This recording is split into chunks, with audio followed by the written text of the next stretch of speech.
it's going to be awkward.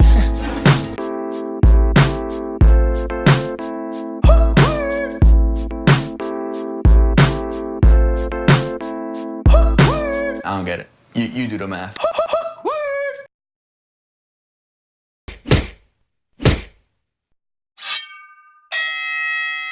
Boom. What's up? We're back. What up? Look Alive, it's episode 5. I'm excited. Dude, that was a clean one. I'm flowing, dog. Good We were one, talking about dude. spinning some bars before this on that intro. That was good. That's it. That was Yeah. a good. Yeah, that good was really round. good. Because you guys both said you were bad at rapping, so Yeah. I needed to kind of take that right Yeah. there. Well, That that's was good, dude. We're back in the studio for another week. How fun is this show, dude? Dude, it's probably this is Most fun show you've ever most had. fun. Well, All right, yeah. well, I fuck our can't. show. I don't want to say that because it's fun in a different, fun, It's different, but better. in a different but better, but different way. In a different but better kind of way. Yeah. Right. Yeah. No, it's a fun show. Yeah, it's a though. fun show. A lot of fun. We got another great guest. This.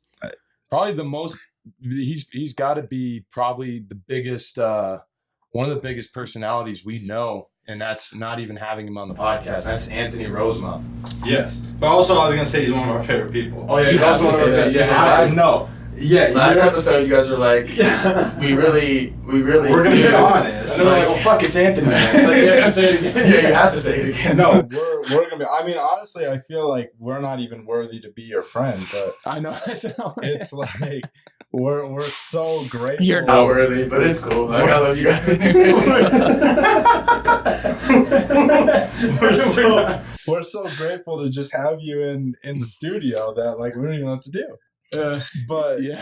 but Yeah. welcome. Thank you, Yeah, man. welcome. Dude, I'm so excited to be here. I've been looking forward to this for a long time. Like, even with Socially Awkward, like, I was hoping to get on that podcast. And when you guys were talking about doing Awkward MMA, I was like, definitely, like, I don't know why you would have me on Awkward MMA because I'm not the greatest MMA fighter, but I do love the sport for sure. So, Dude, it's not about the thing. Our thing is that it's about showcasing the sport in all of its aspects and all of the different personalities and stories that go along with such a great sport, and like when we think of designing a show with that premise, you're like the first person that comes to mind. So well, I Yeah, appreciate that's true. that for sure. I mean, you're just one of the best dudes. So Appreciate that. we're excited. Yeah, super excited. Well, to start this off, we got to ask everyone, where did it all start for you? Are you from here or? I'm from Tucson. Oh, really? Yeah, I'm from Tucson. Yeah. Originally, I grew up and went to high school in Tucson. I've had, started fighting when I was 17. Damn. Yeah. And honestly, I'm 30. So I started fighting when I was 17, but it was just like smokers and kickboxing. And I didn't even do it. Like, everyone's like, I got picked on as a kid, or like, that's their back. Not me at all, dude. Like, I remember like the first time I ever almost got in a fight. I was playing junior high basketball at lunch, and this guy Josh Morrow, like, I hope he listens to this. I don't know if he ever will. I hope he listens to this because like Josh Morrow was on the same basketball team as I was. Like, we're in 7th grade, and we're on called the B team. Right, because the A team's 8th grade, B team 7th grade, and we're playing basketball at lunch, and I blocked one of his shots, like clean block, and like, you know how in school, like, that's like your proud moment, Yeah, and like yeah. everyone watching was like, yeah, Yeah, everyone's and going crazy. yeah, everyone's going crazy, and I was like, yeah, and this dude shoves me, dude, against the freaking fence. And he's like, you fouled me, dude. You hit me. And I like got so terrified, like just mortified. I was like, oh my, he pushed me. Like, I don't even know. He's like, you fouled me. And I was like, dude, I blocked you clean. Like, I don't know what you're talking about. And he was like, he like told me throughout the day, like, and I started hearing it from other people. He's like, Josh Morrow's going to meet you at the library after school. And I was like, no, he's not, because I'm going to go home after school. Like, I'm not going to meet that dude. Like, I'm not meeting that guy. Like, I'm not going to stay. And everyone's like, dude, you have to show up. Like, if you don't show up, like, you're going to be a punk, And I'm like, well, then I'm a punk, dude. Like, I'm not going to fight you. Like, I don't even know how to throw a punch, dude. Like, I don't know what I'm going to do. So I remember, like, 7th grade, I show up after school, and I just kind of, like, walk by the library, and, like, I'm walking by it, and I'm like, he ain't here. my bus is leaving, so I'm out. Like, I don't even know if he ever showed up. Like, maybe he did, maybe he didn't. But like, that was like my fighting experience as a child. Like, I never wanted to fight. Entry. Yeah, that was it. And like, I never wanted to fight. And honestly, I just started doing kickboxing as a way to stay in shape after basketball. Like, I was a basketball player through junior high and high school. And I just started fighting because like my stepdad is a national kickboxer. He's phenomenal. And he was my coach. And I honestly just went to him and I was like, hey, can you teach me how to hit mitts? And I just wanted something to stay in shape after high school basketball. Like, I didn't know if I was going to go play at a JUCO, which I ended up doing. I played at a junior college, but I had all this time where I wasn't doing any sports and I wasn't doing anything. And I was like, I just need to stay in shape. Like, I don't want to be that out of shape kid. Like, and he's like, well, we'll start hitting the heavy bag in the garage and hitting mitts in the garage. And that's what we did. And he was like, you're kind of good at this, man. Let's go start training at a club. And so we went and we started training at an AKA karate studio, AKKA karate studio. Oh, yeah. Thursday nights, they had kickboxing sparring. And he would take me every Thursday. We'd train in the garage, just me and him. And then he'd take me to sparring Thursday nights. And I'd go spar these guys. And he's like, dude, we got to get you some smokers. You're pretty good at this. And I was like, all right, awesome. Like, and that's just how it started, man. And I started kickboxing, doing some smokers, and we'd go to Cruces and fight at just run down bars. And like, it was great. Really? Yeah, it was awesome. Dude, that sounds like a blast. It was. Yeah, It was that's a lot of crazy, crazy kind of story. Because I mean, like you said, everyone has a different story with it, but for the most part, it's usually just that bullied, kind of picked on. They had to fight for their life or their struggle. Or I feel like there's a lot of either one of the two. Like, there's the bullied and overcoming it, or there's like I was just doing it and realized I was good at it, so like I kept doing it. You know? Like, but that's really cool. And so then, when did you get to fight ready? Oh, dude, it was a journey. Okay, so I started fighting and did some kickboxing smokers. I had like 20 kickboxing smokers where like, damn. Yeah, like I fought for the Southwest kickboxing title one time. I fought this dude who's like, he had like over 50 fights as an amateur kickboxer, and he had the title. His name was Anthony as well. And I had 4 fights. And I remember we're fighting in Las Cruces, New Mexico. And if you know anything about Las Cruces, New Mexico, white people aren't always the most popular person in that place. Right. And I walked into Pretty Fly for a White Guy by The Offspring. You remember that song? Yeah, dude. And I got booed so hard, like it wasn't even funny. Like, yeah, it was so bad. They asked me my walkout song and I didn't know. And I was like, I don't know. I'm like one of the very few white guys here. Like, Pretty Fly for a White Guy sounds like a great song to walk out to. Like, it'd be funny and just really awkward and weird, right? So I walked out of that song, and this guy has like over 50 fights. And for some reason, like, I wasn't scared at all. And I just remember like going in there, I knocked him out in the second round. And it was like one of my proudest moments. Like, you know what I mean? Like, everyone has like in their sport, like they have their proudest moments. And that was it. And I ended up moving after playing at a JUCO college basketball. I ended up moving to Albuquerque shortly after because my stepdad and my mom moved to Albuquerque, and they opened up a gym there. And they wanted to open up an MMA gym. And that was like their dream, because my mom's super in shape and she does all the conditioning for the fighters out there. And then my stepdad does all the striking coaching. And then we had a ground coach. And so I ended up moving out there, did my whole fighting thing there, did all my amateur stuff, went pro. And then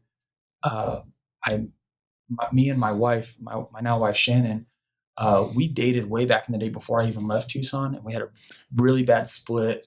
And that's kind of the reason I was like trying to get out of Tucson. Like, I just wanted to get away because that breakup was so bad. And like, it was so terrible that like, I just needed to get away and get out. And I moved to Albuquerque for that reason. And then we reconnected through her brother, who's here with me now, Bubba. Damn. Shout out to Bubba. Yeah, shout out to Bubba.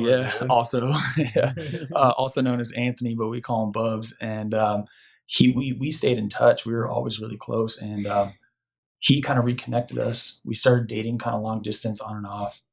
And then finally she kind of gave me the ultimatum. She's like, you move here and make this work for real, or like I'm done. And I was like, easy enough. A couple months later, down in Scottsdale, Arizona, we originally planned, like, God is so good, man. Cause like, he really is. Cause like, he has a plan for everything. We don't always see it. And we were originally planning to go back to Tucson because that's where they were at. And I have a stepdaughter, McKenna. She's 9 now, but that's like where their life was in Oro Valley. It's just outside of Tucson. Yeah. And so I originally planned to go back there, and her dad, McKenna's father, got a job out in Scottsdale. And so my wife called me and she's like, how do you feel about moving to Scottsdale instead of Tucson? And I was like, sure, like, okay. I kind of had a gym picked out in Tucson that I was going to go train at, and like everything planned, but I was like, all right, like go to Scottsdale. Didn't have a job, like didn't know anything. And I was like, we'll just do it. Like we'll make it work. You know what I mean?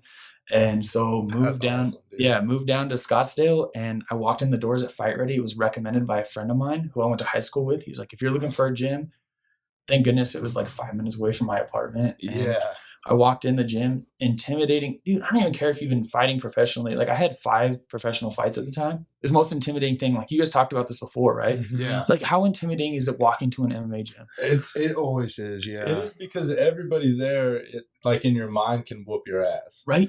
You know what I mean? Like it doesn't matter how big, how small, how old, or how young. You just, in your mind, you're like, dude, this guy knows more than I do, no matter what. Because I would say though, for your sake, it's even more uncomfortable going to a new MMA gym when you have previous training. Because like for me, moving around a lot, when I started training, it was here for like 6 months, went to Denver, had a gym that was ran by Nate Marquardt, who's in the UFC. I love Nate, by the way. And that was scary as shit because it was like, well, do I tell them that I have any experience? Because if I do, then they're like, oh, like, what kind of experience is that? Because it was only 6 months of training. Then when I moved here to Fight Ready, it was like same thing. You're like, well, shit, like, what do I say? Do I say that I trained at all? Like, what, you know? Right. No. and you almost seem like, too, I feel like you can't, you just really got to be honest. I think when you go in there, that's like the best thing to do. Because I feel like if you don't, and like if you, for example, went into a gym just like that you'd never trained at, and you're like, no, I never trained. Well, yeah, no, I obviously wouldn't say that, but I mean, like even still, you just have to be weird. Yeah, but I don't, you know. Or dick, and then you obviously like you obviously trained before, so it's like Warrior, Tom Hardy and Warrior just going there whooping ass. Gosh, I love that movie. How great is that movie? It's a great movie. Oh my gosh, for 2 weeks referencing that. Are we really? Yeah, dude, because we talked just about became Grillo. The corniest MMA show. Yeah, now, you talk about Move or Die. What's his name? Kevin Grillo? No, Frank Grillo. Yeah, he's a. That dude's awesome. But you guys were so confused about Kingdom, and then the show. I was clear. He wasn't. That was so fun. Last week's episode, you guys were like arguing. No, like, dude, I know what I'm talking about. You're like, no. I didn't know that he knew what he was talking. I thought he didn't know. Hey, I might be tall, but the ears to the ground still, man. That's such a brother thing to do, though. Like to call him out. Like, like you don't know what you're talking about. Well, I do. You know, it backfired on me 100% too. Like I felt so dumb. Fuck. Dude, and then my foot was a balloon in the training too portion. Oh, so yeah, that was a nightmare. Well, that training was super late. For when we do that with you, we got to make sure we get it on a more on time. Honestly, I think you should train with the kids. Dude, I was gonna ask you, like, you work a lot with the kids at Fight Ready with the kids program and stuff like that. I know you do other stuff in other classes too, but the kid, what is that like working with kids in MMA? Because it's kind of a new thing. I feel like, dude, I hate kids. I hate kids, dude, bro. Gosh, dude, like, no, I mean, I say that. It's frustrating. It's very hard. Like, I'll be honest, it's so frustrating, but it's so rewarding. Like, did these kids look up to you and they just love you, and everything you tell them that they do great, they hold on to, and everything you tell them that they do terrible, they hold on to. And you got to be really careful. And you know, people would think I'm really hard on the kids, which I am, man. Like, I am super disciplined with the kids. They have to stand at attention whenever they're standing and I'm talking. They have to stand with their feet together and their hands at their side. And like, that's their stance. And if they move, they do push-ups.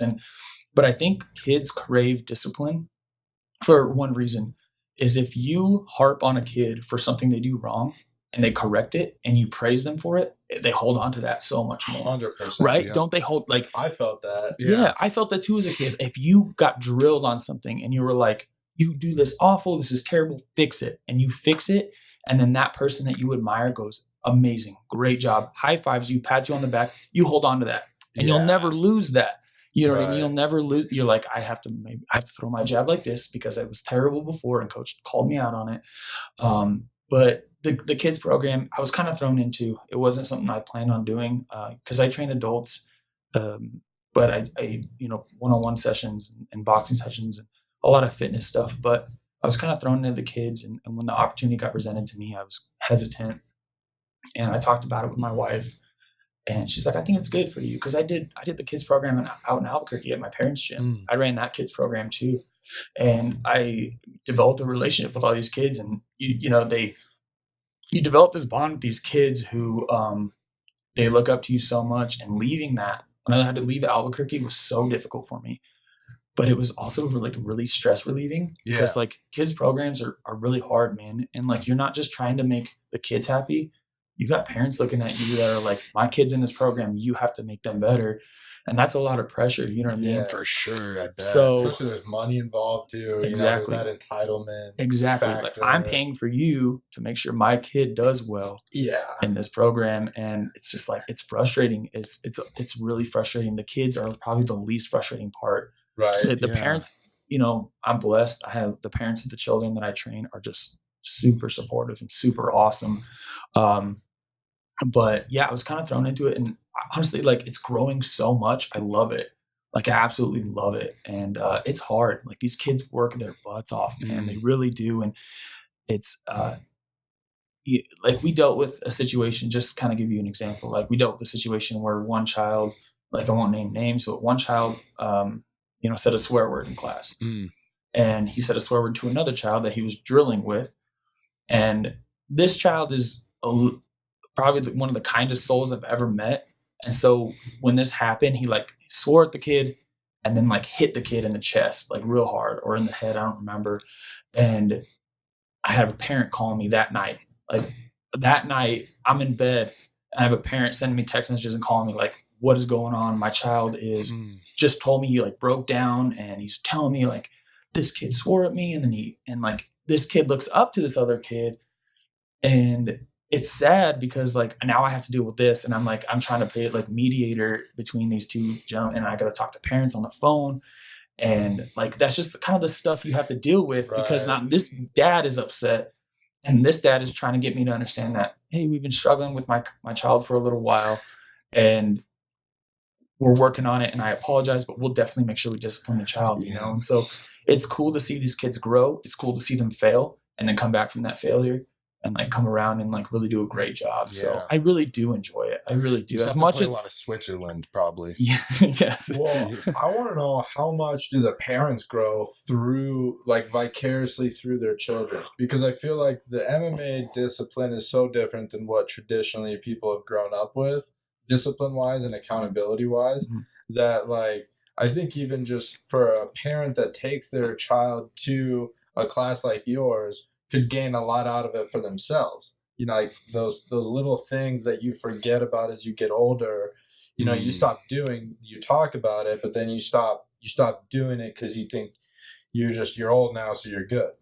Right. Do you find that at all? Like, 100%. Parents evolve? Oh yeah, 100%. And like, cool, it's crazy because like parents will come to me and they'll be like, I told my kid that if he doesn't behave at home, like, I'm going to tell Coach Anthony. And like, it's like, don't tell them that. Like I don't want to be the bad guy, but they straighten up and it works. And like, hey, I'm going to next practice, if you don't start behaving, Coach Anthony's going to know. And like, I'll make them pay for it. If they're not doing what they're supposed to at home, then they're going to pay for it in my class. 100%. They should. And there's a striping system that we have, which is great. Like, anything great they do outside of the gym. Like, say, like, one of my kids, Gage, he got an award at his school. It's like the Anasazi All-Star Award or something like that.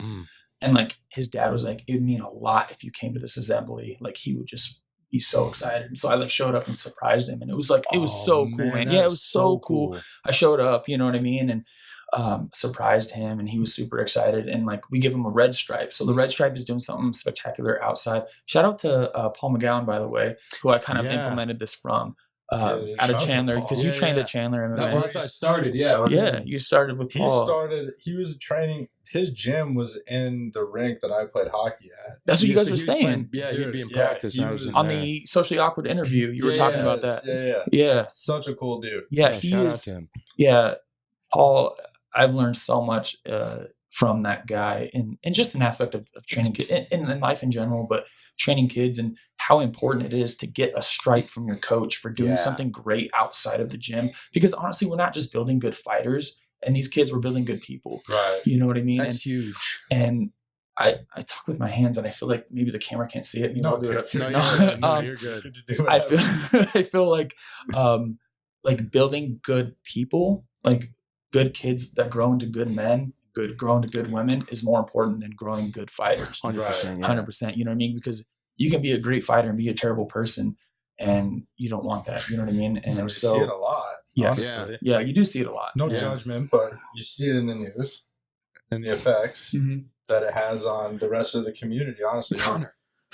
Oh. That's God bless you. Sorry about God that. bless you. It's coming out. It's coming out. He smashed boss. He break boss. Well, yeah. Well, one thing I was actually going to ask about the parents is that, like, I know it was pretty bad in hockey, but a lot of parents are super involved in saying, like, my kid's going to go pro, or they get so involved in the coach. Is that much of an issue for this, or do they usually stay in their lane? Well, what's the age range? Like, what's the oldest that they get? Because they're probably not super worried. They weren't really worried about that 6. Well, Like, so really? yeah, There's some- yeah. Honestly, Oh, fuck. yo, so Yeah, there's so I train a half-hour class of 4 to 7-year-olds. Okay. Right, and they're half-hour class. They're held to a smaller curriculum than I hold the older kids. Sure. At 8 years old, they move up in the curriculum. So say they're an orange belt in Muay Thai at 7 years old. When they go to the older group, 8 to 14, 8 to 13, that kind of varies. Depending on when I send them to Randy. Shout out to Randy, by the way, great coach. Randy. When I move them to adult Paragon striking, as opposed to what we call the Little Legends, my program's called the Little Legends. Depending on how good they are, we'll move them to adults if they've kind of surpassed everyone. But so I teach 4 to 7-year-olds, and then 8 to 13, 14 range. And I find that more with 2 of my students who are very competitive in Muay Thai right now. They want to fight. That's what they're there for. They're not there for the belting system. They do it out of respect for me. And shout out to their parents for making them do that and having them be a part of it. Because even if you're not there for the striping system, maybe even if you're there just to fight, it's good to have the what would you call it? Camaraderie. The camaraderie and The discipline. the discipline and the reward. Experience The reward of getting a belt and getting a stripe. And you know what I mean? I have 2 of my fighters who actually competitively fight the kids who are the highest ranking belts. And that's no surprise because they're very talented and they're very good, but they've put the work in too. It's not like, oh, I give you your belt because you're a fighter and you go to fights. Like, you work for it. You learn the same curriculum as everyone else. And so, like, I don't have a lot of parents harping on me for, like, trying to get their kid to be the next, Connor, the next, whoever it is. I have concerned parents for sometimes how I run my class, and it's very difficult because I have to train a class of a person who just walked in the door, has never fought in his life, a kid, to a person who's trying to fight next week in the Muay Thai Open. And it's frustrating for a parent, and I get it. I understand it 100% because I have to kind of downgrade the class at this point and go, well, we got to teach this kid. And then there's parents going like, yeah, but what about my kid who has a fight next week? And it's like, I get it, man. Like, it's frustrating for everyone. It's not. So it's a super hard position for you to be in. I mean, well, there's no perfect system, and I think part of that is due to just like the overall amount of people in the sport. Like, I think as the sport grows, you'll start to see more of like just more levels of separation where you'll have people who are, there will be a demand for more classes. Different, I guess, just different levels where you maybe won't have as much separation. Yeah, I think eventually as the class grows, like right now we're just building the program, but as the class grows, we'll have, entry, like Paragon, right? Exactly. Like they have 5 o'clock entry level, like beginner intro to Paragon. Then they have 6 o'clock don't show up at 6 o'clock if you don't know your stuff, right? Like, Yeah. you're going to be embarrassed, and Coach Randy's going to get frustrated because, like, why did you show? You know what I mean? Yeah, you throw on spin shit, go do cardio, go in the kids corral. Exactly. Over there. Exactly. Cardio kickboxing. Exactly. Yeah. That's the treatment that Z and I get when we try to go do the advanced. When we go do once a month. Fine. It's just me. He looks at it. Yeah, they try to send you guys. Paragon's its own thing. You gotta, even if you know anything, you gotta be there consistently to get the combos and everything. Yeah. Definitely. And I think that's the great thing about our program is we're training these kids from like the stage they're at right now. And then that way when they become adults, if they stick around it for that long, they go to Intro to Paragon with Randy and they're not lost. Like, they know the stuff. Yeah. You know what I mean? And me and Randy collab on a bunch of things to teach. And he's got a great system with Paragon striking. And I really do appreciate the help he's giving me and the input he's giving me. He kind of lets me do my own thing, which is nice. Because, I mean, it's 2 separate programs, yes. But it's also a collaborative thing. Like, we're a gym family. We want to make sure that we're teaching the kids the same thing to the adults, so that when they do make that jump, they're not lost. It's cohesive. It's cohesive.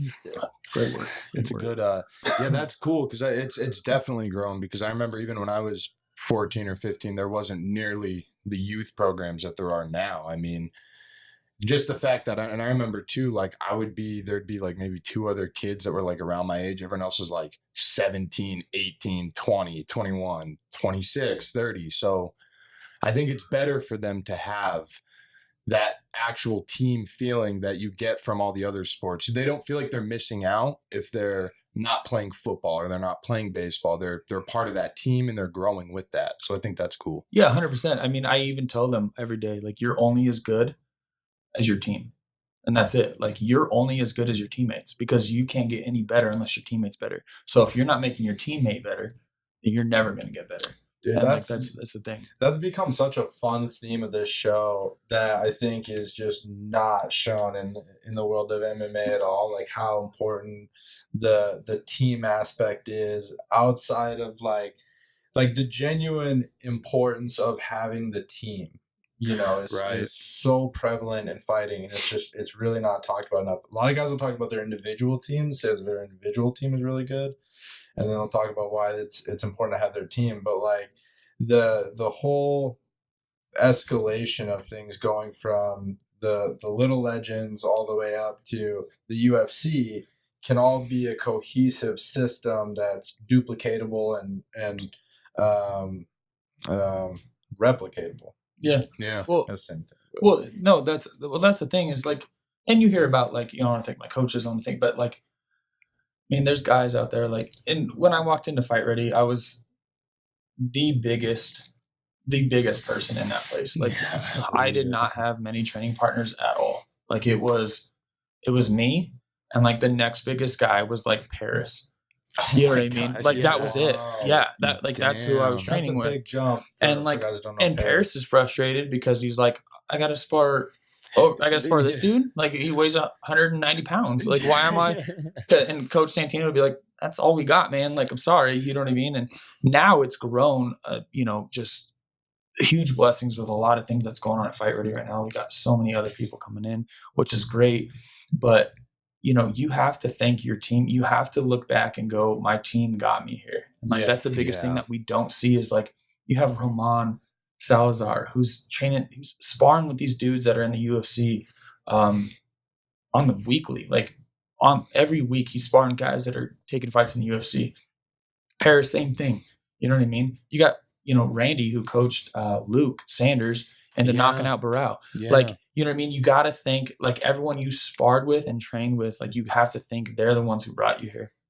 Not 100%. Just your coaches, not just your, you know, your cornermen, like the guys who you freaking went to battle with in the cage for 3 rounds last Saturday to get you ready for this fight. You know what I mean? And I think that's where the kids program is going, is just making sure the importance of the team. You know what I mean? So. Yeah, dude, it's super important. All right, we gotta do a quick break to do a camera reset. And camera reset. Yeah, we'll get it popping again. And get another beer. Yeah, we'll get another beer. All right, cool. All right, we're back. We didn't get any comments on how to fix it. Must not be a way to fix it. The camera thing. Why are you looking at me all confused? Oh, you didn't get any comment. Okay. Yeah, because remember last week? Yep. You were like, if you know how to was fix it, throw it in the comments. He did a shout out to the comments for you. Okay. But Our listeners are terrible at leaving comments. So yeah, we have a tough time. We get a lot of real life comments though, which we find are a lot more of value to us. yeah, you we know. get good real life comments. But Hey, by the way, Juice, like you weren't kind of pissed on my parade a little bit. Like I thought I was gonna be the first one to wear the hat to the show, and I wasn't because Juice wore it. And that's cool. Like I'm not mad about it or anything. I'm a little mad about it. Well, you took the hat off. I so took the you're hat off. mad. I'm a little over it, I think, but I'll throw it back on. But dude, yeah, well, I'll tell you what. While we're on the topic of Juice and hats and hats and stuff, I mean, he's doing the tat. yeah, he's doing the tat on his booty, and don't ask me to do that because my wife might shoot me. So yeah, I don't think I could commit. I Maybe love one you on the all neck. so much. I love you guys so much. Dude, I would not tattoo your emblem on my butt or my neck. Damn. Maybe like I would do it on a my small neck. tricep tattoo I'll take that, eventually. I'll take that. Small, Once we maybe. had like 10,000 subscribers. Yeah. All right, cool. Yeah. All right, 25 years, I'll get that tattoo. No, I'm kidding. I'm totally kidding. I love you guys. Damn. Dude. I'm Damn. just kidding. I'd all rate though. Honestly, though, that's Mathematically, probably correct. that's giving us some credit because I was thinking more so like 36. Right. 36 years is what my Well, projection was. Mathematically, he's closer to being correct, but yours would be factoring in people getting bored of us too, and shit. Yeah. Was probably gonna happen, but I think Which once is they good get looking used out. to you guys and the way you argue, like, I don't know how you don't look, but I think it's a brother thing too. Like Bubs, you have brothers. Like, once you understand the brother relationship, you appreciate your podcast so much more. I think that has a big factor to deal with your Oh, podcast. yeah. I really do. Yeah. I feel like I called my brother the first time I listened to your podcast, and I was like, we missed our calling. Like we should have done a podcast. It's not too Like, late. yeah, it's not too late. no, it's too late. It's too late. My brother lives in Austin, Texas, and he's got a kid and a wife, and he'd probably still do it though. Remotely, he'd probably still do it. But It's Yeah. fun, man. It's a different experience. I remember when Z brought it up, I was like, dude, I don't think I could do it because I was He turned it down for a while because when I was 18, I wanted to start one. yeah, Oh. and I was just. did you guys? I don't know I if we felt talked like- about it. I'm sure we did, but Yeah, But I didn't know it was that a you turned weird- it down though. I turned it down for a little bit because I was just doing finance and insurance, and I like everything with that is so serious and so kind of stuffy. Top 100, by the way. Shout out to Top 100. but it's just kind of stuffy, and so like I was kind of in a I'm always in a building credibility phase. You never grow out of that, but like I think once you sort of have like Get bored of being boring. yeah, that was basically what happened, man. I was like, I'm willing to risk everything on just being myself, and if it works out, great. If not, then I'll figure something else out. And so that was it. But the podcast was really that push out of the plane, and then being who I am supposed to be or who I am just as a person was the parachute. But And that's kind of scary, right? Like it was super scary. being for sure. super vulnerable in that position and like just letting everyone know, because you're just pretty much telling who you are as a person, Yeah, like for inside sure. and out. And like, Yeah. that's super scary at first. Like, that's really intimidating for some people. It you know what I gets mean? it's like it becomes real honest after the first episode that you've got to reshoot because something was fucked up. Like Yeah. you had the camera. Like Z and I have only reshot one episode ever, and it was like our second one, and it was because the camera angle was off, and either me or Z was I think I was cut off. Like you could only see like half of me. half of Z completely cut off. So we had to do reshoots once, and that was it. But then from then on, it was like every single thing that we put out, we have to be okay with because I don't want to fucking reshoot it. Yeah, that makes Yeah. sense. So that's really become the motto of like just be whoever you want to be at the end of the day Mhm. because we don't have time to reshoot all the time. Yeah. And then it becomes less real. Exactly. Yeah, exactly. It becomes less of you because you're reshooting and you're like, I didn't really like what I said there. so Yeah, much You about start it. thinking about it. You overthink it. Yeah. There are a lot of musicians, like music people, and I'm sure this is super prevalent in MMA, where it's like you got to really rely on your gut and your instincts and like that first thought of, I need to be doing this when this happens because that's typically what's right. That's crazy. I was just listening to a podcast this morning. One of my favorite rappers, Andy Mineo. He's a phenomenal He stopped artist. writing? No, he didn't stop writing. He's a phenomenal artist, and he was talking about that. They had 2 hours to record a song. Him and this guy, Governor, were on the tour together, and he was like, let's write a song together. Let's do a song together. And he was like, all right. So they're in the hotel, and he's on the laptop mic or whatever that he called in the hotel mic. And it sounds a little funky, like not as crisp and clear as you would want it as studio. Right. But he's like, I didn't want to redo it because I felt like it loses something. You know what I mean? I think that specialness, that rawness to it. You know what I mean? Art. Yeah, that art to it. And so, like, that's funny that you mentioned that because I literally just listened to that this morning. Yeah, dude, So that is cool. I was listening to something yesterday where they're like talking about how they stopped writing because it was T-Pain. I mean, so it's like T-Pain obviously is very creative and very good with just being able to flow and whatever, do whatever. But he just goes up there and he'll get on the mic and whatever comes to mind is what he goes with. And then he doesn't write anymore. He just does it. Yeah. Oh, that's crazy. I didn't even know that. Yeah. I didn't know that. That's awesome. So, I mean, but he's a monster. How is that like in MMA? Is that a common thing?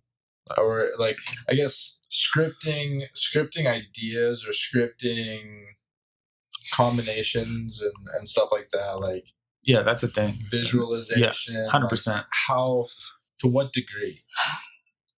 Man, I think a Korean Zombie, like right off the bat, it's crazy, but like I saw Korean Zombie drill with Eddie Child, like the same drill repeatedly over and over, and it was the pull cross, and they drilled it over and over.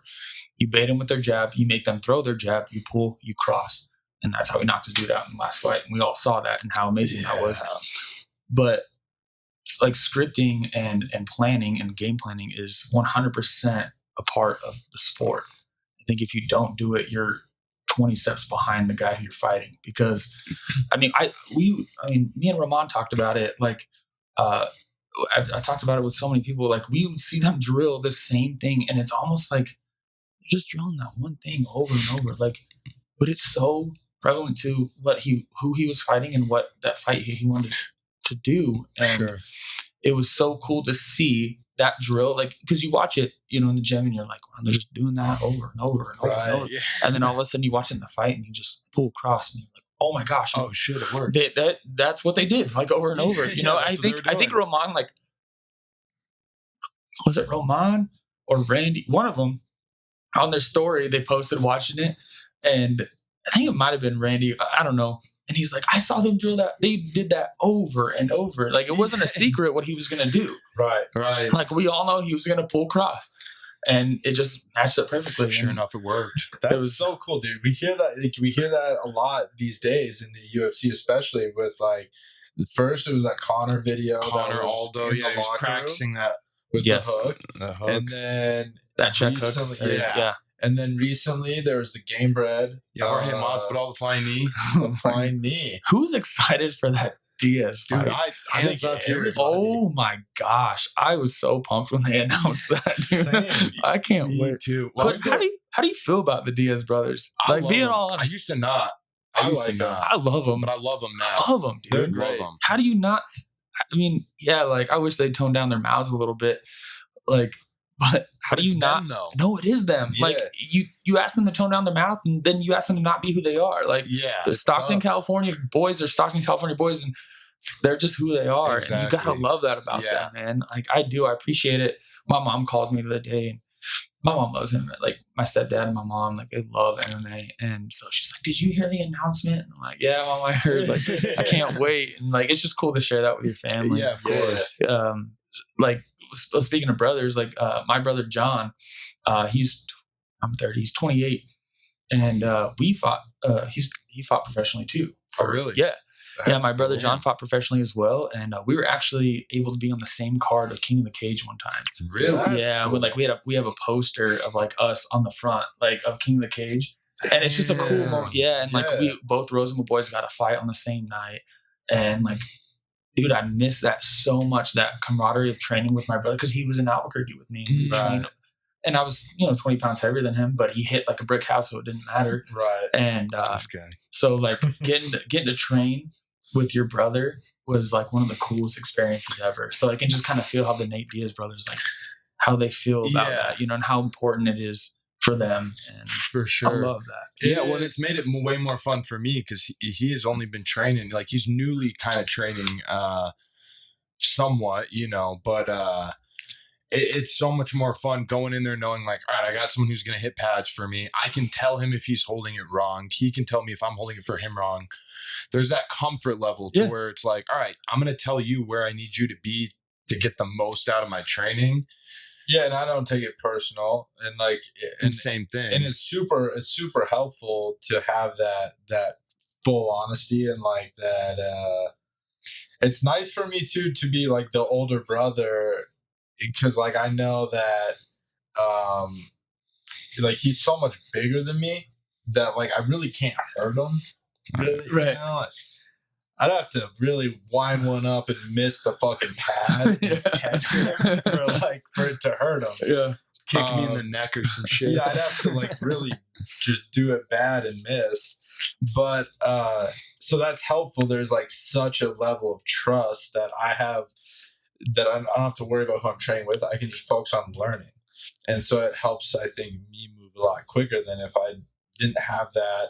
I was worried about maybe like accidentally hitting somebody too hard and knocking the pad off or the mid, or hurting the shoulders, or whatever. Just kicking, or like if we go for a head kick and they flinch and move the mid or the pad and I hit them in the head, right?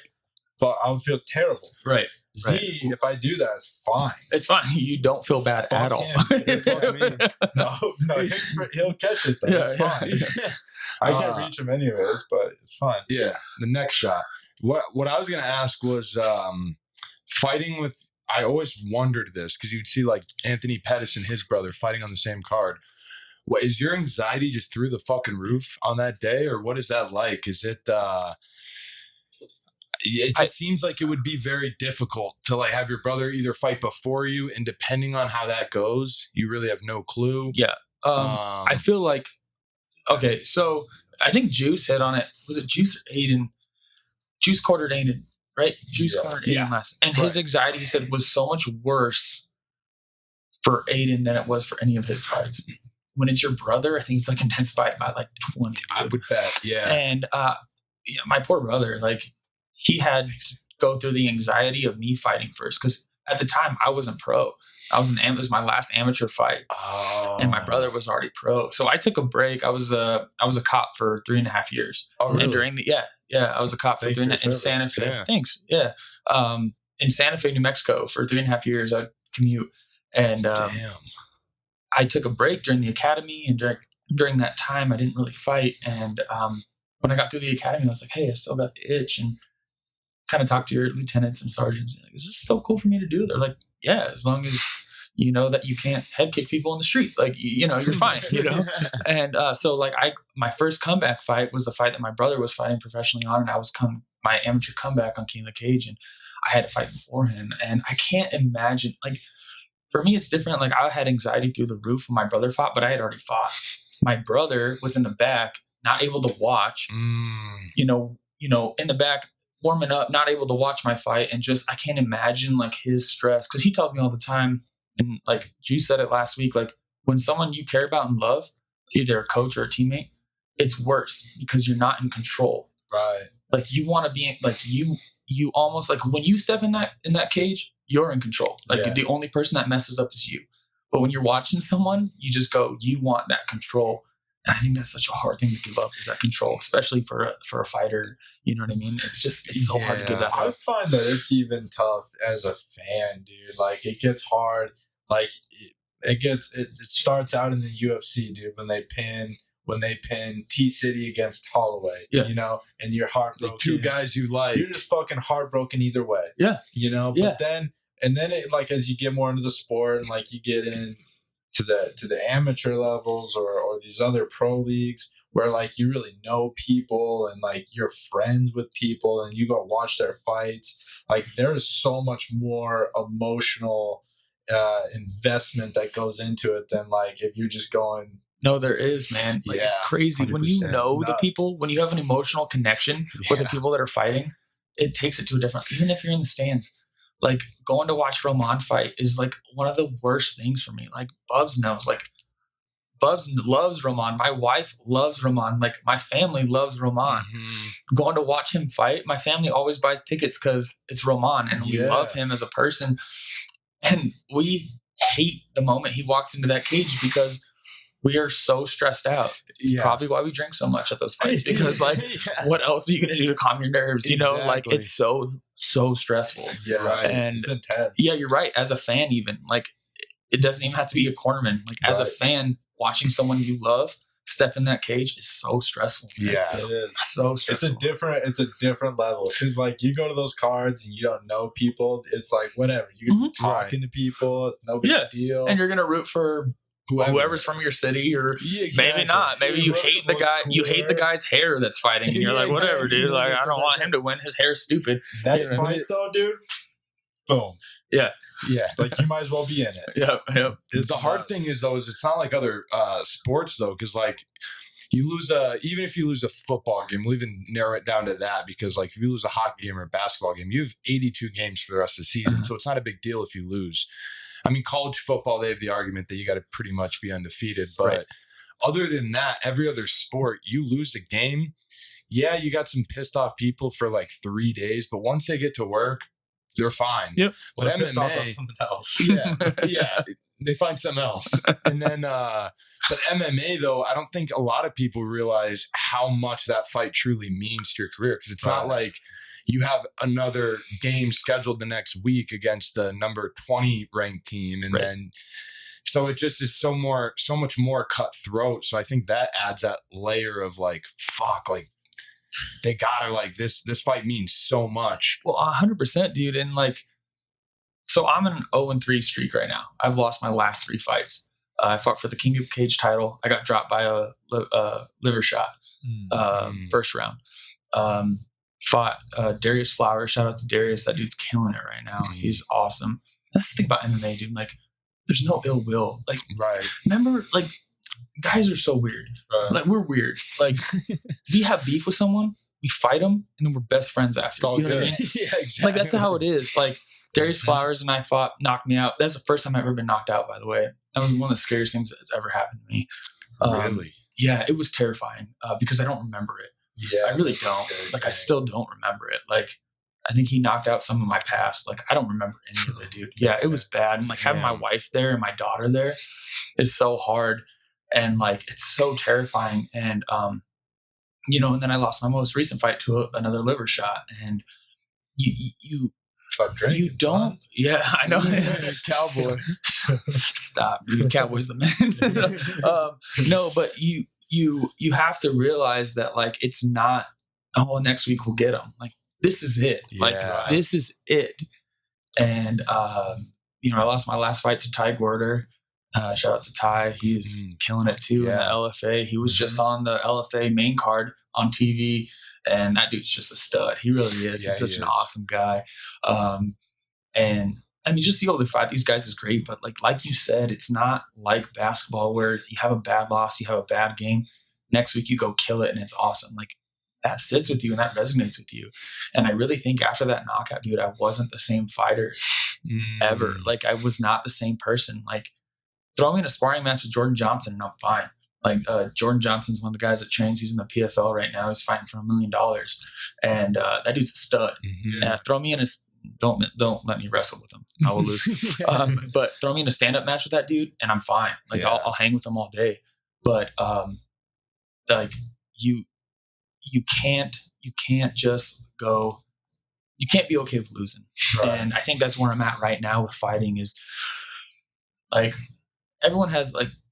I bring up Roman so much, but like he's one of my closest friends, and like that dude just has a desire to fight all the time. Like fighting's the most selfish sport. Like you guys talked about that last week with Juice and Aiden. Like it's selfish, and it's not a bad thing if you don't have, if you don't have someone that's craving your time and attention, and if you have someone that's understanding of you committing your whole time to fighting, then it's cool. But like,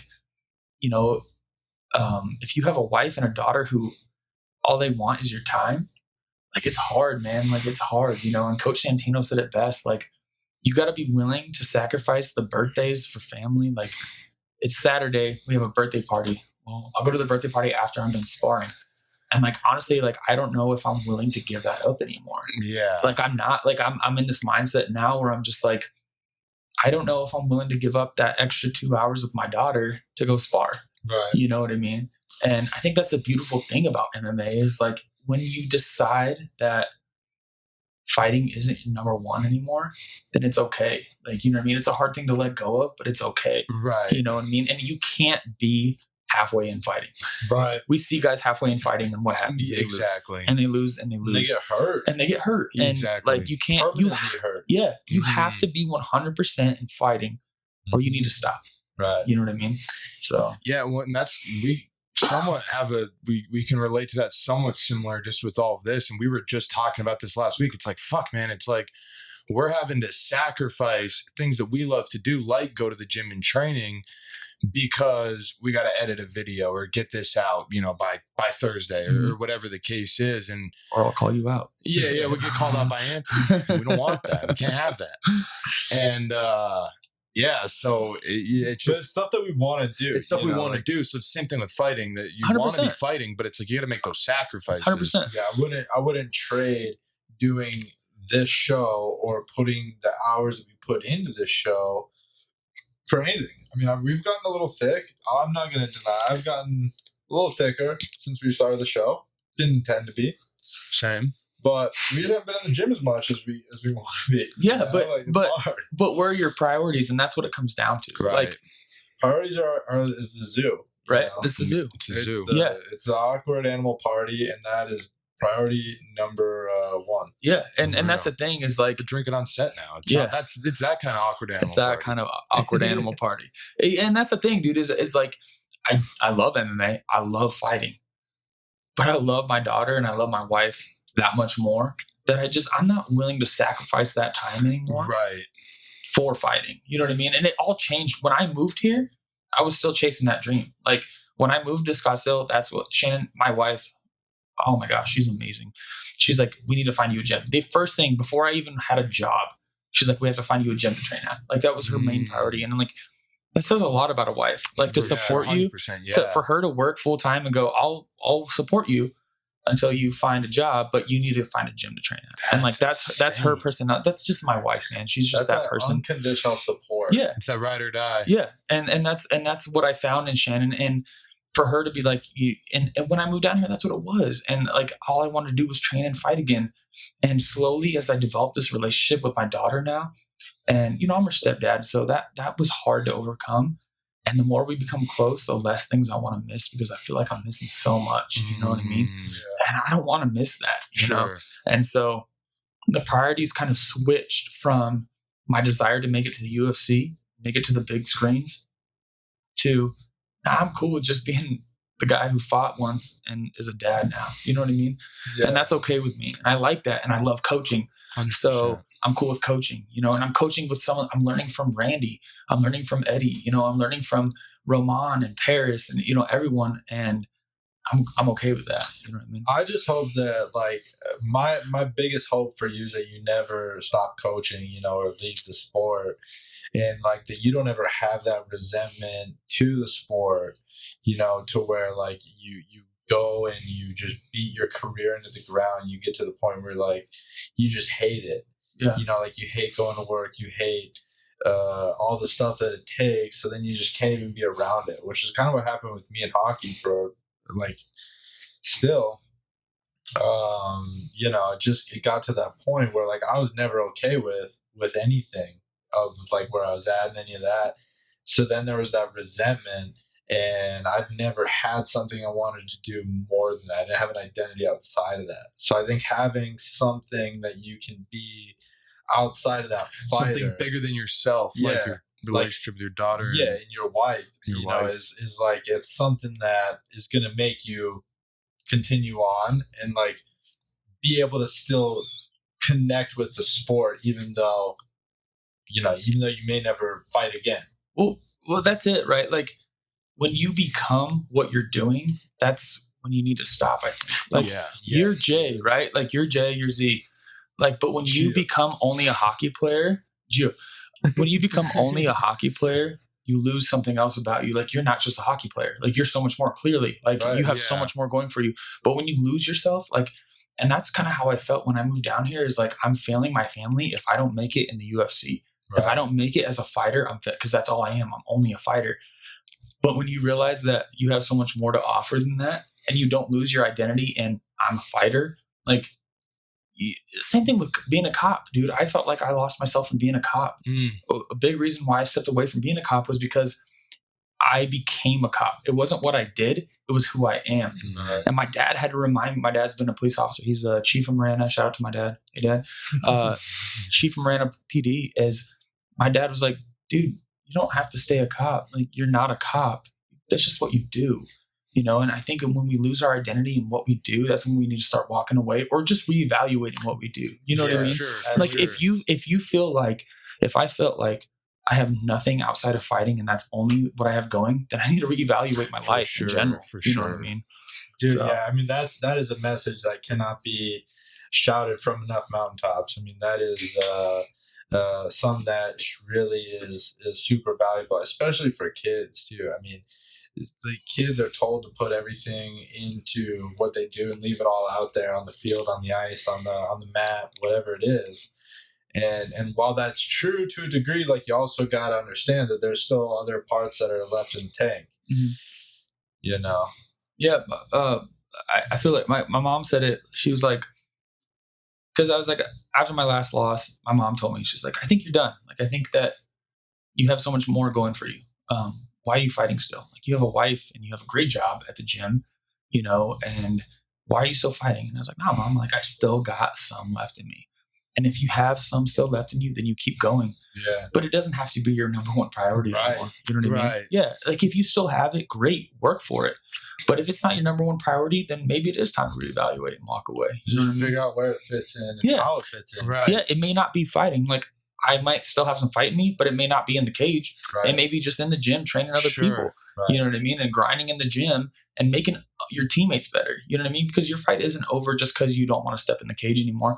You still got teammates that you got to build up. Sure. You know what I mean? Yes. 100%, dude. I mean, we're kind of getting up there on tempo. But yeah, Randy touched on that though too, with On saying how he was wanting to like get into the youth and really focus on coaching the youth. So, but that's it. Yeah, it's huge. It's just cool that to have that that base fundamental grow. It's like that sense of woke of just like, okay, here's where I'm at with everything, and then here's where my value is, and here's what I can give to everyone else versus this is what I'm going to do for myself. This is what I'm going to give to everybody else. Mm-hmm. And I think that's a cool adjustment. It's a very, because, and like you said earlier, fighting's a selfish game. It doesn't have to be, mm-hmm. And like, I think people like you are living proof of that, continue to be. So it's very much appreciated. Yeah. But anyways, dude, this has been a blast. It's been a blast. It's been awesome. We're gonna get to go to the gym and do a training part. Cool. Maybe we'll do it with the kids. Maybe we'll do it with the kids. That could be fun. I think you guys should jump in the kids class. That'll be fun. I think they'd love it. If the parents let us, we'll do it. Oh, they will do. All right. If they don't mind a camera around. The parents will love it, dude. They'll enjoy it thoroughly. I think either Monday or Tuesday night, we get you guys in with the kids, and you guys just do the whole program with the kids, but you guys partner up. I think it'd be great, man. Okay. All right. We'll do that. We'll do that. Yeah? All right. Yeah. Cool, man. We'll do that Monday. Cool. All right. So thanks again for having you. Thank you guys, man. This is awesome. I can't wait to come back for Socially Awkward when you guys restart again, man. Yeah, it's gonna be great. We're gonna have you on that, and then it'll just be bullshitting for an hour and a half. Oh, so. I love BSing for a whole hour and a half. Dude, that's my favorite. Cool, man. All right. Later. Cool. Later. Yeah. All right. Did that kick off?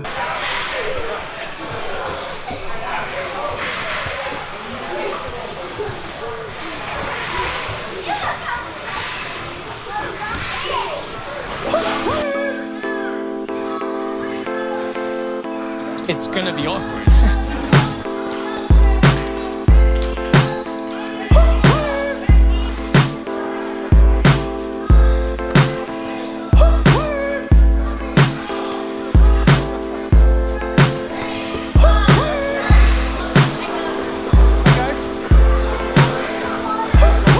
I don't get it.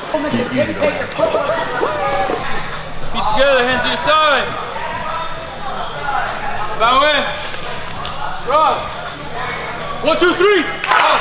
Circle up, guys. Circle up right here. Big circle. Feet together, hands to your side. So this is J, this is Z, okay? You guys need to say hi. Say hi, Jay. Say hi, Z. Hi, Z. Don't call them coach. They haven't earned that yet, all right? They haven't earned that yet. Hey, spread out a little bit. Scoot back. So we do a drill. We build teamwork and you build your other senses rather than just seeing it but hearing it. So you're gonna close your eyes, your feet are gonna start here. I'm gonna say begin and you're all gonna start doing jumping jacks same time. 1, 2, you'll count to 10 out loud and you'll count the last 5 silently. What do we count to out loud? 10. What do we count to silently? 5. 15, right? Makes sense? We all gotta end on what? 15. You gotta be loud. I better hear these guys, right? 1, 2, 3, 4, 5, 6, 7, Stop! 8. He's so far behind, can you hear him? He's so far. Push up positions, here we go! Come on, Z. Down! 1, Down! 2, Down! 5. You gotta get with your team, Z. Ready? Eyes closed. Starting over From from 0. 0. Ready? Last chance. Begin! 1, 2, 3. Oh, who said 11? Raise your hand. Who said it? Z. I said to 10 out loud, to 5 silently. Oh. Hey, how important is following instructions, guys? How important is it? Super important, right? If we're in the cage and we can't listen to our coach while we're tired, that's important, right? All right, eyes closed. All right, push-up positions. Here we go. Go! 1, Go! 2, Go! 3, Go! 4, Better push-up, Stefano. Come on. Down! Hey, go on your feet. Let's start it up again. Feet together. What do we count to out loud? 10. What do we count to silently? Right? Silently in your head. Eyes closed the whole time. Begin! 1, 2, 3, 4, 5.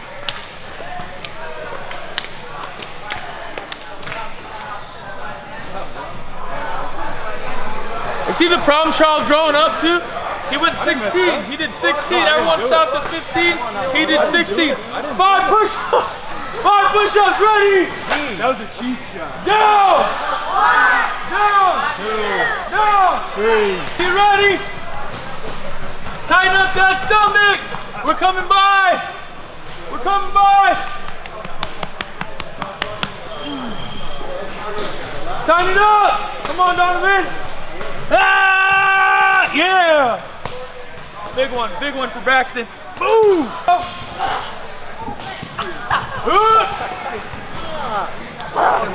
Right. 10 sit-ups, ready? 10 sit-ups, go.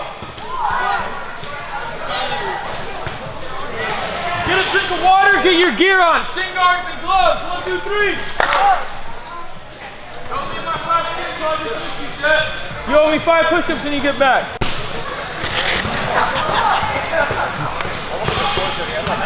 I get a fucking Venom sponsorship. No shit.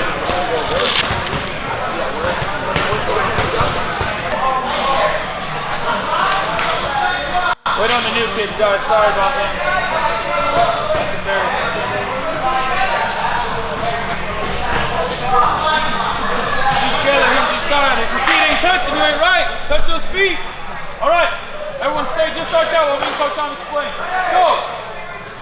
last week, we went jab, fake, hook, right? We went jab, fake, hook, round. We're just gonna build off of that. So Coach John is gonna throw a hard hook, right? Hard hook, boom.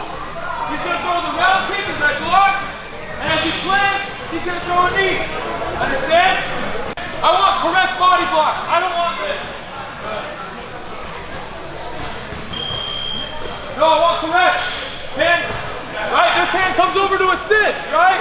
We don't ever move this hand from our head. So this hand just comes over, assist. We crunch down, we lean into the kick. That way we're ready to go after. Yes? Partner up with someone around your size.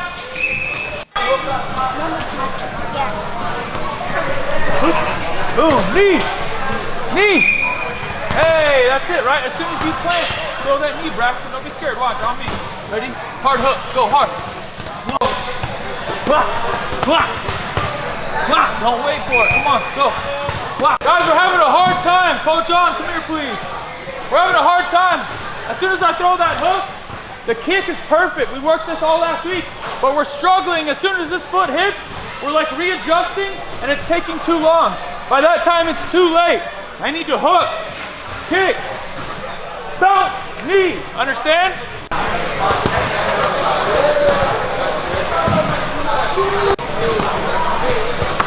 Hey, come with. Actually, come with G. Bella, go with Jay.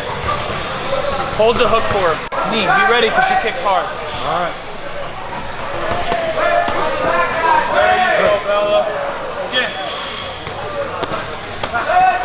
Woo, Bella, again. Tall, be long. Hard hook, hard hook. Hey, hey. Ooh, don't fall over. That balance. Hey. Beautiful. Hey, he's got some bees. That's the low hinge.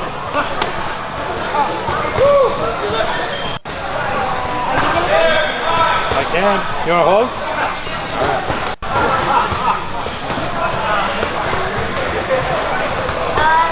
It's only hook. You all go like that, and it's like Is that? the train is like an L, not Like an L?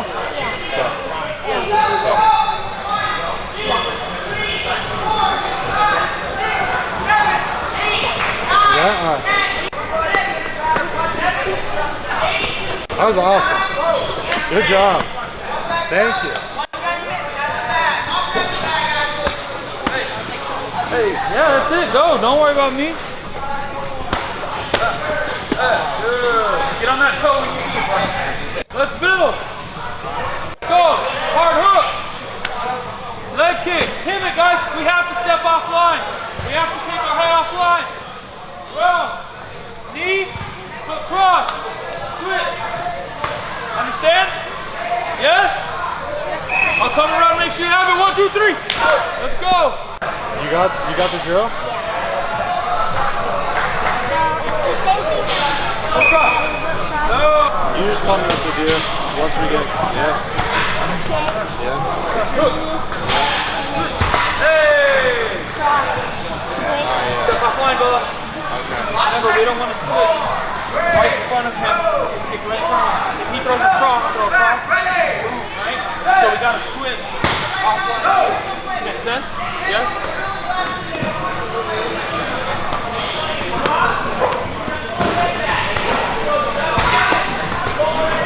That was good.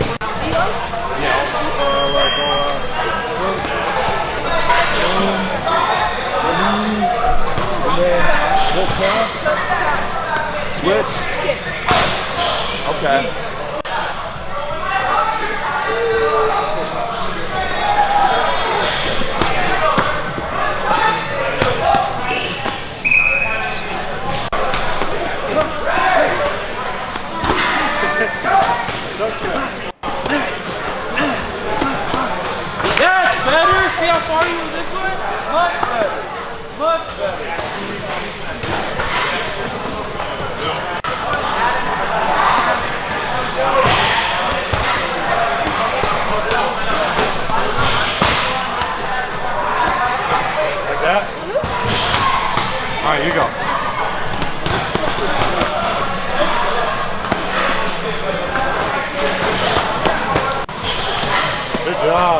Thank you. Hey, wait. Future. Sorry. All of them.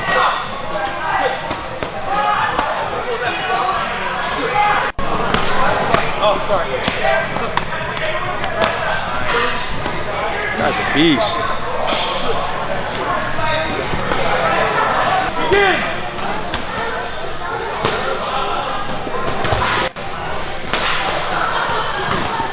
Good. White belts on. We gotta get out of here in 1 minute. Okay. Actually, no one in the foot jumped out right now. How's my hair? Looks good.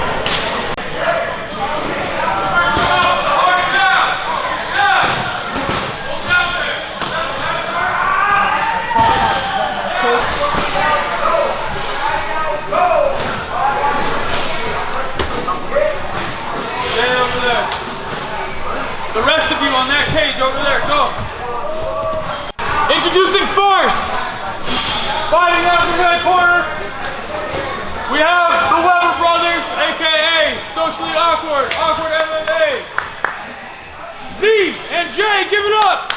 Over here in the other corner, we have Bella and Gage. Give it up for Bella and Gage. Let's go. All right, boys, the rules are as follows.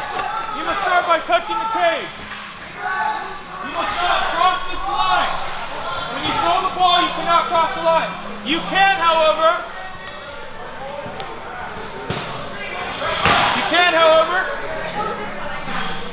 if the ball's like in here, say they throw it at you and it's in there, you can cross the line to grab it, but you have to come back across to throw it at them. Do you understand? Yes, sir. If you get hit with a ball that bounces first, you're not out. If you get hit with a ball that bounces off the cage and hits you, you're not out. If you catch a ball that they throw, they're out. Okay? If you get hit with the ball directly, you're out, even if it's in the face. If you throw a ball out of the cage, you are out. Understand? Don't get hit. See high.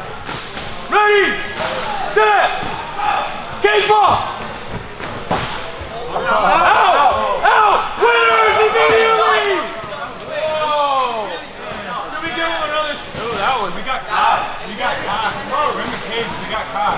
All right. All right, dude. Hang on. Should we give him another? Re-rack. We got caught. Re-rack. Ready, set, cage ball. Out, Jay! Out! Get him. Take him. Take him. Hard.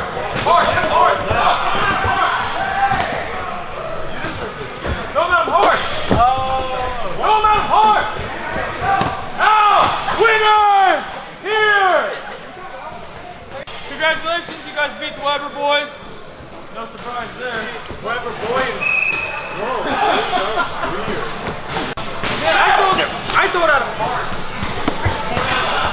Don't be afraid, dude. Ready, set, cage ball.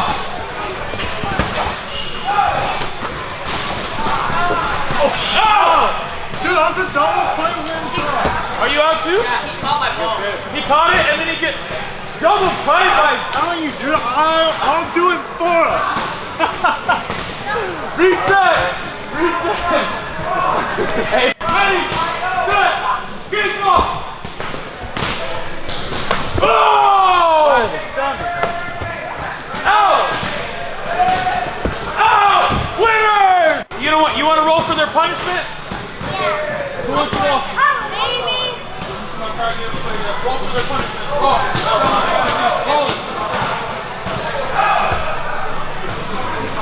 All right, we're up. Everyone, all of you guys over here. Hey guys, great job today. Thanks for bearing with us. Do some filming. Down, cross. 1, 2, 3. Oh, stay in line.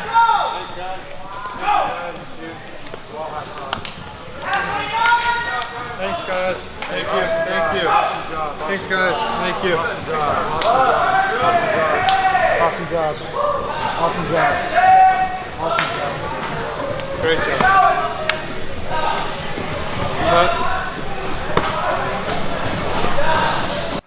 All right, guys, we're back here at the gym. We're in the octagon where we just did a kids class. Well, we didn't do a kids class in here. Normally they do. Not today. We did out there. But we played dodgeball in here and we got our asses whooped. Bad. Plain and simple. Man, I thought we were gonna do all right. I think we're too big though, you know what I mean? We're big targets. Easy targets. We're big targets, and they're so fast and little. Yeah, we need to move. And They're so fast, dude. They make fast people seem not fast. Yeah, I agree. That's a lot of speed.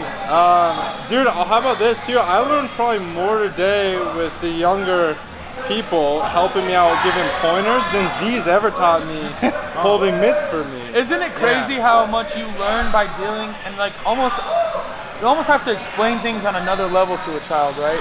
And like we learn, I think, so much more when we have to kind of like I teach them with their elbows, like they have to be Dracula. Like don't turn your head, you have to be Dracula across your face, and that seems to help. So I think that's good that you guys have to experience that. It helps a beginner too, dude. Anyways, we had a blast. Can't thank you enough. Thank you for having us. Yeah, thank you guys, man. Appreciate it. Thank you. Yeah. All right, don't forget to follow Anthony on Instagram, social media, whatever. What's your thing? At Anthony Rozema. Pretty basic. All right, cool. There it is. Thank you all. Thanks. See ya. So thanks again for having you. No, thank you guys, man. This is awesome. I can't wait to come back for Socially Awkward when you guys restart again, man. Yeah, it's gonna be great. Have you on that, then I'll just be bullshitting for an hour and a half. So. It's gonna be awkward. Dude, that's my favorite. Cool, man. All right. Later.